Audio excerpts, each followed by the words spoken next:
Sean Hard. So having the refs on his side, that comes with the mystique of Tom Brady.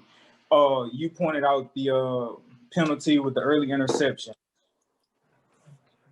I think my own, like, I hear what you're saying in terms of like, yo, it's irritating that he gets lucky with calls, or it's to the point where it's just like maybe you're paying them. I'm off of the realm of luck now, but go ahead. But is it not fair to say that some of those penalties, regardless if you like them, were self-inflicting of the Kansas City Chiefs? Not all of them. No, not all of them. But the tone and sentiment I get from Isaac is that every last one of them was a result that they was rooting for Tom Brady. Like no. That's not this. No, that may not be how you mean it, but that's just the energy that I get from you when you speak of it. I think the energy you get from me is from somebody who lost a lot of money, who was emotionally invested into it. So that's where that's coming from. But as far as like me just logically and objectively thinking about the circumstances, of course I can't blame all of that on, oh, well, the refs just gonna two-hand Tom Brady and just get him to the bowl. You know, like, no. You speaking from your pockets. Man, not only that, but I'm speaking realistically to it. No, the Chiefs had a lot of self-inflicting wounds, man.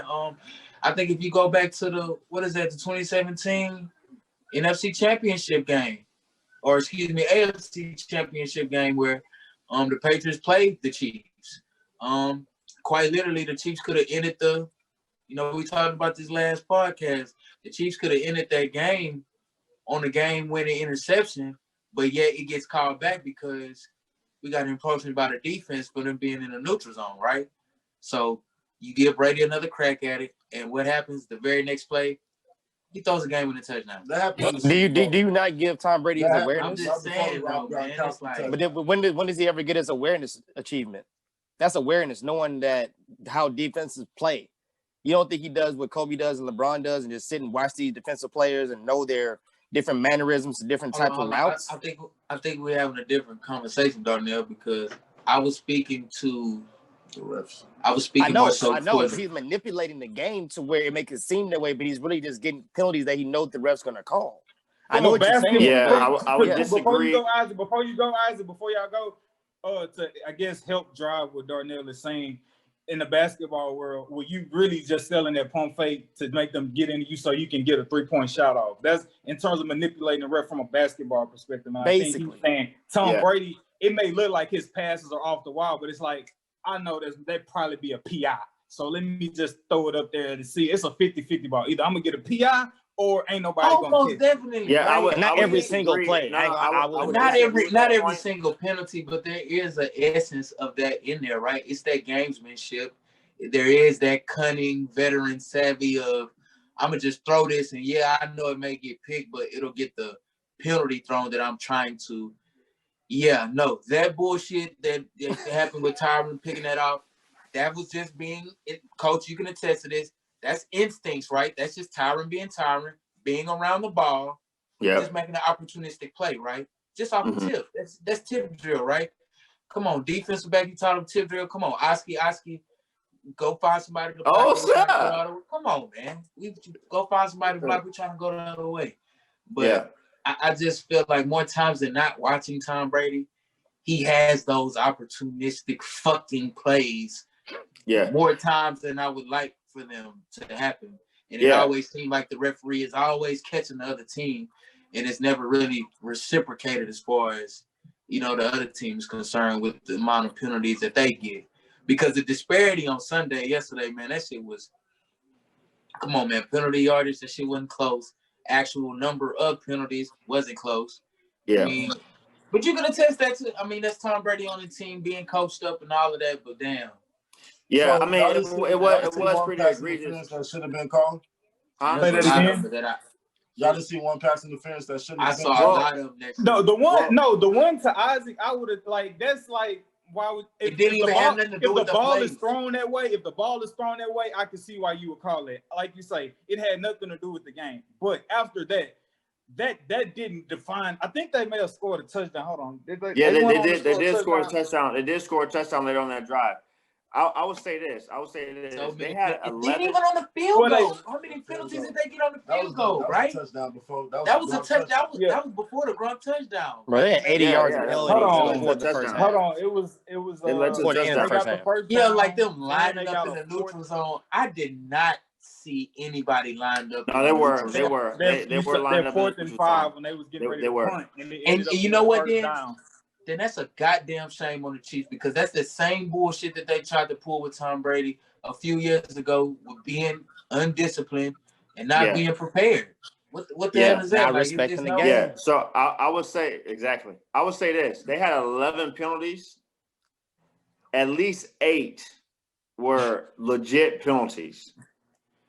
We're legit. Hey, well, damn, Chris, you might well said all of them, but yeah, I feel you. Well, no, I'm just saying. So I'm gonna tell you the ones. I'm gonna tell you the ones that I would say. Hey, at least 8. That's like damn. I want to hit this. Yeah, I'm gonna tell you the ones that I didn't agree with what the refs called. Number 1, the holding call on the pick that you already called out. That was on Ward. Number 2.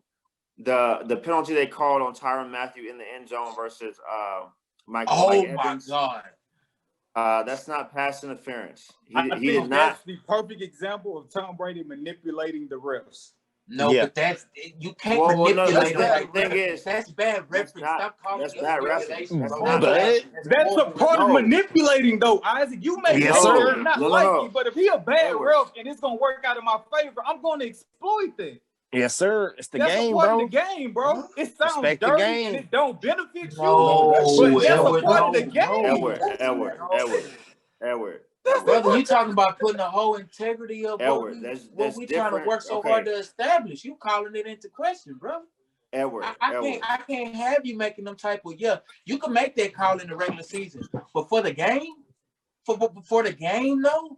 I can't argue for the refs. But they've been doing that the whole time. Had they been letting them play all game, I wouldn't have said anything. But they were so nip and tuck the whole game.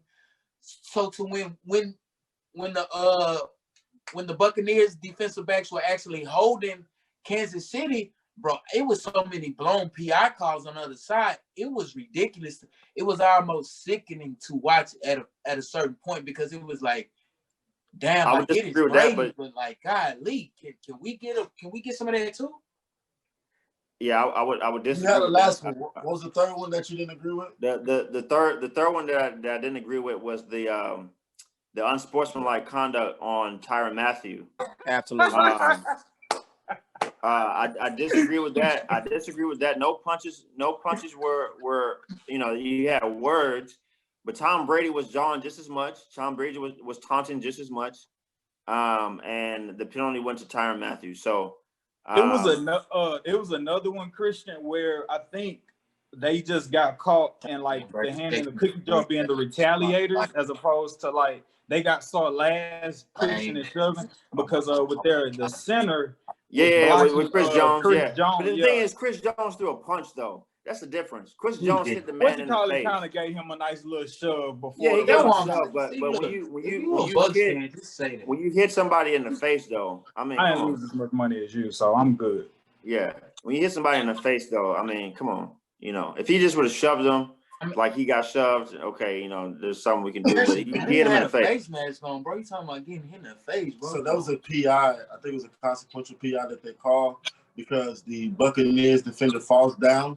And then Mike Evans falls down right after that. Mike Evans with the sale job, bro. Yeah, Mike Evans sold it, but Mike Evans sold it, but I think it still was a good call though.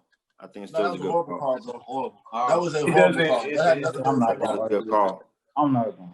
I think it's a good call. I mean, we also got to think about it. So that's 3 to you. That's 4 to me. Those 4 calls, bro. They were in the DNA of the game to me.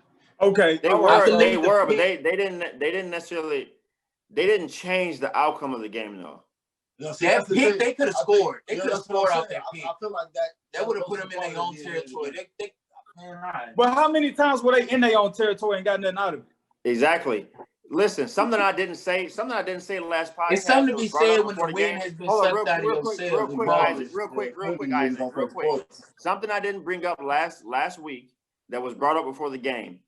in their Week 12 matchup, the Chiefs were in the red zone 3 times. You know how many touchdowns they got? 0. Every time they got in the red zone versus the Bucs all year in the Super Bowl and in Week 12, no touchdowns.